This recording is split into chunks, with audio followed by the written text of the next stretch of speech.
তারা অবশ্যই সেই সিঁড়ি ব্যবহার করবেন এবং যে কোনো মুহূর্তেই বাজাইতে পারি। তো যেহেতু আমরা দীর্ঘদিন করোনার কারণে আমরা ফায়ার ড্রিল থেকে বিরত ছিলাম, তো এই জন্য আমরা হয়তো মাইকে ঘোষণা দিচ্ছি যে অনেকদিন পর হঠাৎ করে বেজে উঠলে হয়তো বা আপনারা আতঙ্কিত হবেন, হয়তো অনেকে নার্ভাস ফিল করবেন। এই জন্য আমরা ঘোষণা দিচ্ছি, কিন্তু ফায়ার ড্রিলের কোনো নিয়ম নাই যে ঘোষণা দেওয়া, আমরা পরবর্তীতে দিবও না। তবে আপনারা চেষ্টা করবেন যার যার নিকটতম সিঁড়ি ব্যবহার করে সিরিয়াসলি আমরা মনিটরিং করব, ক্যামেরা মনিটরিং করব।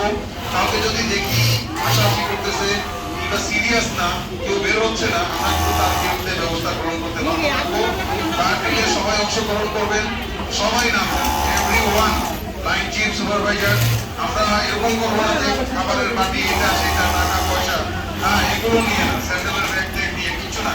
জাস্ট আমি মনে করবো যে আজকে সত্যি সত্যি আল্লাহ না করুক, আমি এখন ঘোষণা দিচ্ছি, হতে পারে আল্লাহ না করুক, ইমার্জেন্সি যে কোনো মুহূর্তে হতে পারে।